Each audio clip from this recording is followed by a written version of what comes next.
I wanted to make another video, I think partly because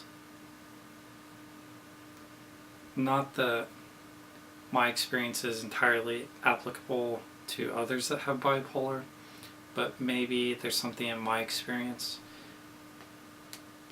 that you could appreciate or identify with, or maybe you might find it useful for your own situation.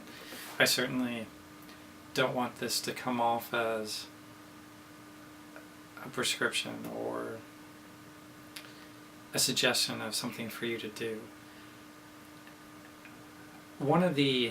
I've struggled with bipolar now since really a teenager, so well over a decade. And maybe about 6 years ago, I was diagnosed with bipolar type 2. Yeah, things kind of spun out of control. I'm guessing that's how a lot of people get diagnosed, when, for a better description, when the shit hits the fan. And in my case, that's what happened. It was messy. But since then, one of the difficulties that I've had is I haven't really been able to take medication, as I might have mentioned in another video. And maybe in some ways that makes life more interesting and difficult. And I've had to find ways to adapt and cope to try to lead a normal life. And when I started seeing my current therapist, in short, he was kind of amazed that I was as successful in life as I am. I have a good job. I make decent money. I have a good relationship with my other half and with family. I have friends. And his, I guess, curiosity is how I'm able to do it. For me, one of the strongest ways that I cope and adapt is by being self-aware. Sometimes it requires hyper-awareness to respond appropriately, and to have very good impulse control. Sometimes it requires what I feel being a compulsive liar. And I don't mean that by a strict definition, but for instance, if I'm feeling angry, frustrated, and irritated, but it's not connected to reality, or it's greatly exaggerated because of the circumstance that I'm in, if I'm aware that that's what it is, then I'm able to pull back in my expression of it to not potentially make the situation worse.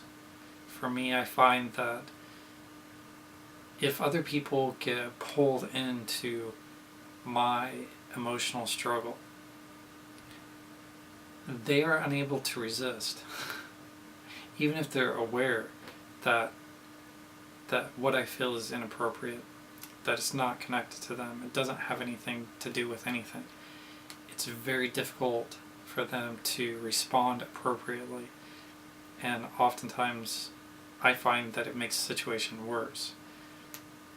And so I try my best sometimes to lie. If I'm, like I mentioned, if I'm very angry and agitated and irritated and frustrated, lying might require lying with body language, lying when people ask how you are.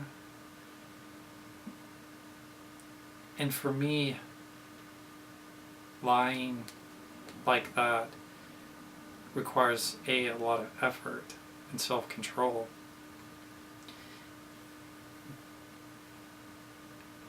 But and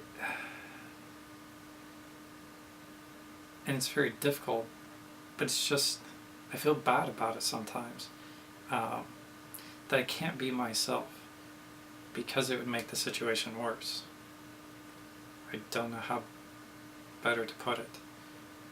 And in some ways, because of the struggles I've had in life, sometimes my expression of how I feel, just in general, even when I'm not really suffering from a mood that's outside of normal, my expression tends to be somewhat subdued. I don't tend to really vibrantly express how I feel. And maybe just that's part of the way that I've adapted to a lot of the extremes that I encounter having bipolar. And it seems like I've developed a lot of coping skills to be able to adapt when my mood changes. And for me, I feel that being aware, really being aware, makes a huge difference in my ability to respond and to adapt.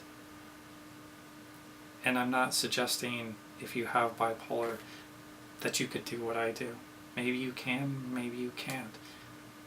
I think most people do their very best to deal with what is going on inside them. And sometimes